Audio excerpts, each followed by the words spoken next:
Chapter 8. What do you say we relocate your upset? Here's the story we tell ourselves. If only everyone would cooperate with me and do the right thing. Of course I'm upset. Look what the world keeps doing. Look how people keep doing stupid things. Flip it. Pinning your upset on someone else is like leaning your ladder against the wrong tree. A quote by the author: "Your upset is an inside job, so stop assigning it to others, and in doing so, set yourself free to soar." He looked down at me and yelled, "What did you say?" I yelled back, "You're not gonna find any bananas up there. That's a pecan tree." Upset is a part of life. Indeed, it's a necessary part. It serves a purpose. It tips your apple cart, trying to get your attention. Something needs to be healed, reconsidered, or rebooted. But if you're like me, you've spent far too many hours barking up the wrong tree when it comes to upset. My friend Bill Ferguson founded Mastery of Life. He had a group discussion one evening. He asked the young lady in the room, "When you get upset, where exactly is your upset?" I remember she responded, "At my boyfriend, of course."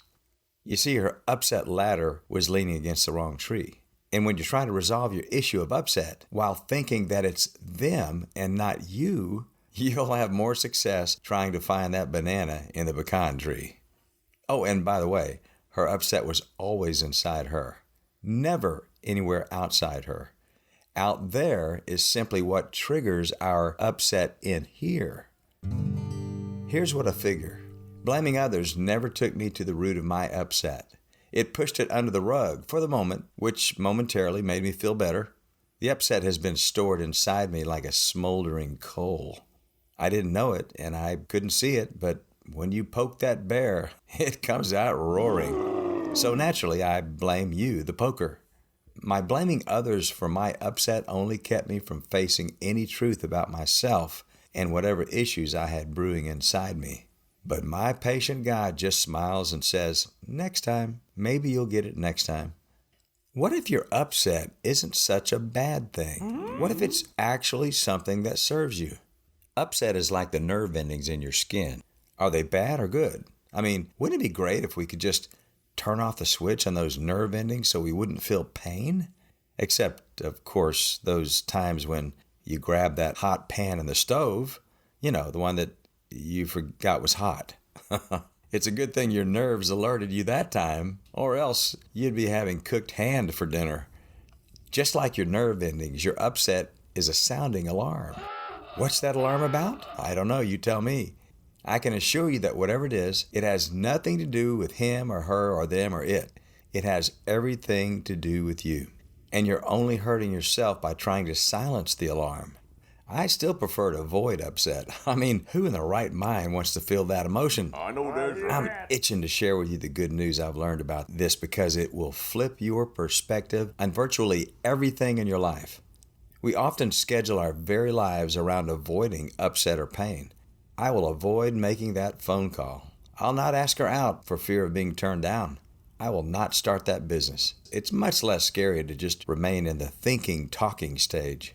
I'll not RSVP to that party just to avoid feeling uncomfortable with my body or my status or my inability to mingle. It's much more comfortable to stay home and fluff my pillow and pet my cat. Right, Bruno? There's no pain felt at home, sweet home. So tell me, what technique have you finally crafted in order to avoid feeling upset? Are you a fighter? A fixer? A fleer? Do you go zombie on us? Recognizing your choice of diversion is key to making new choices. What are you making it mean? It's time to start reframing what you've been making your upset mean.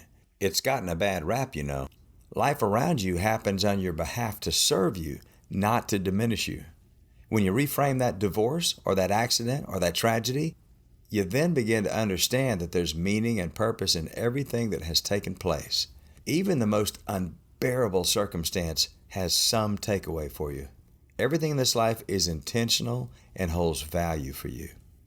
There's no coincidence. When you get that, then you'll no longer discount or dismiss what happened. No longer will any relationship or era or event be a waste of your time. You'll find the value and benefit from it. Does your upset ever knock you off course? When I'm upset, my heartbeat races while my common sense escapes me. I call those moments boinks. Here's maturity defined. Finally understanding that life isn't going to play out according to my blueprint. My friend, life is not always going to go your way, and people are not going to live according to your plans. Have you noticed? Give yourself a break. Stop living from your reactions and start living from your rational choices. Regardless of the chaos that you may feel right now inside, there's value in there for you, so pay attention and don't miss it. Growth seems to always require some form of upset to get it kickstarted. When you stop making your upset about them and start looking for the learning, you'll finally get to step off that treadmill and move forward. Bottom line, in that instance, when you feel upset, stop. Look in here rather than out there. Really get curious and fascinated with your own upset rather than offended or outraged with the thing that upsets you. That out there is a dead end. Be still. Ask God for His insight. Be keenly open to whatever lesson or gem is being presented to you. Listen, learn, grow, prosper from it all. Class is in session, so pay attention. Now, don't you make me send you to the principal's office. When you will it all down, your upset is really doing you a favor. It's telling you that maybe it's time to heal, or make peace, or let go, or change, or flip your thinking. What is it that your upset is telling you about? Always anticipate somewhere among those oysters is a pearl. I'm not talking about positive thinking or pie in the sky, although I'll tell you that there actually is pie in the sky. I've seen it. But I want you to catch yourself in the act of upset and practice choosing fascination over frustration. That's all it is. It's a choice. Your frustration will only stagnate the flow, but your inquiring curiosity, that will deliver to you the goods.